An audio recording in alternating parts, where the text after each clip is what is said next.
Houjik lamdam asida thokliba irang asina maram oiraga ningtham gi maram masinggi pothok shing yonpham leitabagi awaba mayoknariba Loumee Singdagi Irabot Foundation Manipur amadi horticulture department na leiraba matung relief camp sing amadi Khun ngakliba Singda Mateng Pangkhre. Houjik lamdam asida thokliba irang asida Loumee Singna thengnariba awaba sing asige matangda ngasidagi Irabot Foundation Manipur gi president Gopen luwangna luchingba team amana Kakching district manung chana leiba wabagai turel maningda leiba Loumee Singna ensang napi thariba mafam Singda haktingnana chatuna yengsinke. Khongchat aduda Irabot Foundation Manipur amadi horticulture department na mamangda Loumee Singda thanaba pikiba ningthamgi maru marang sing ningthina hauramba thengnake. Loinana Houjik thokliba irang asina maram oiraga mana masing yonpham leiraktaba amadi mamal tana yonbagi fibam ama lakpadagi Loumee Singda awaba potlum ama nanbagi fibam su thengnake. Hiramasiga mari leinana Irabot Foundation Manipur gi president Gopen luwangna hai Loumee Singda pikiba maru marang sing ningthina hauramba se yamna nungai. Mapung faraba kobi hawai truck amadi atay mana masing sing ase yonpham leitaba asina Loumee Singda achouba chaitheng ama piri. Fibam asida Irabot Foundation Manipur na horticulture department ga khutsamnaduna anoba khongthang ama oina Loumee Singgi pattuna manglagadaba ensang napi sing leishinduna relief camp amadi Khun ngakliba Singda mateng pangbugi khongthang ase lokatpani. Lengaki oiba agricultural market policy leitabana tangai fadana Loumee Singgi yengduna thorang ase paikhatpani. Thorang ase makata na so pangthokani haina mahakna makata ke.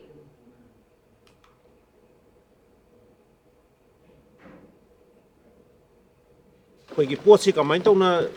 thalaga kamai tawna procurement tawgadagi habigi policy leitabaduna maram oirkanda asi koina Loumee Singda yamna sauna ninghanaba lani matam asida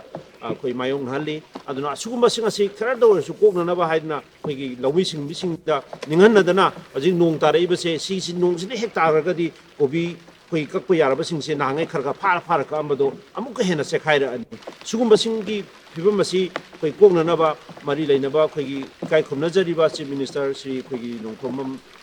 tamo biren aduga honorable minister Biswajit haiba koigi department oiba kaino singsina yengsin birakanda manipurda leibam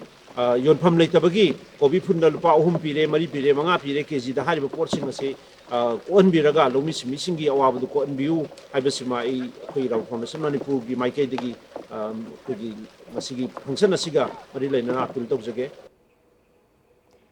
Irabot Foundation Manipur na paikhatliba khongthang asige matangda NYI makauba Loumee amana hai Houjik thariba mana masing ase yonpham leitabagi awaba mayoknaringai matam asida mafam asida laktuna mana masing sing leibiba asimak hainingai leitana thagatli hainasu mahakna makhata ke.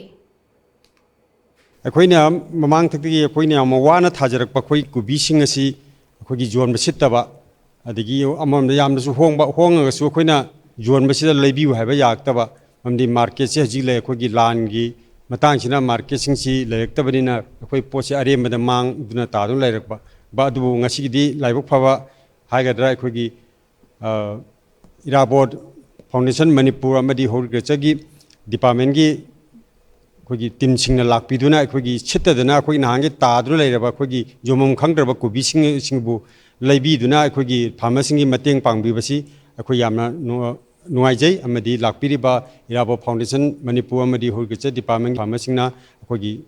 थागतपा फोंगतोकजरी Tungda mafam adudagi leirakpa kobi hawai truck amadi atay atopa mana masing adu Irabot Foundation Manipur gi team aduna Hianglam Girls Junior High School da hangba relief camp Yangbi High School da hangba relief camp amadi Kairakta leiba Sanatombi High School da hangba relief camp ta leiba inmate sing amadi mafam adugi khul ngakpa Singda khusenake Tengbang piba aduga mari leinana Irabot Foundation Manipur gi president Gopen luwang namakata na hai Houjik lamdam asida thokliba irang asige chaitheng fanglaba singgi awabada saruk yaba oina tengbang potlam sing ase khusinabani loinana thauna faba khul ngakliba ichininaw singgi mafamda angamba mateng ase pangbani haina mahakna makata na phongdokhe akoigi relief camp singsida pibaga loinana koigi khun ngakliba koigi loji loya singda koigi Imalepak Manipur kaibe yaroi Imalepak ki damangta koina thokani haiduna lairiba koigi khun ngakpa singsigi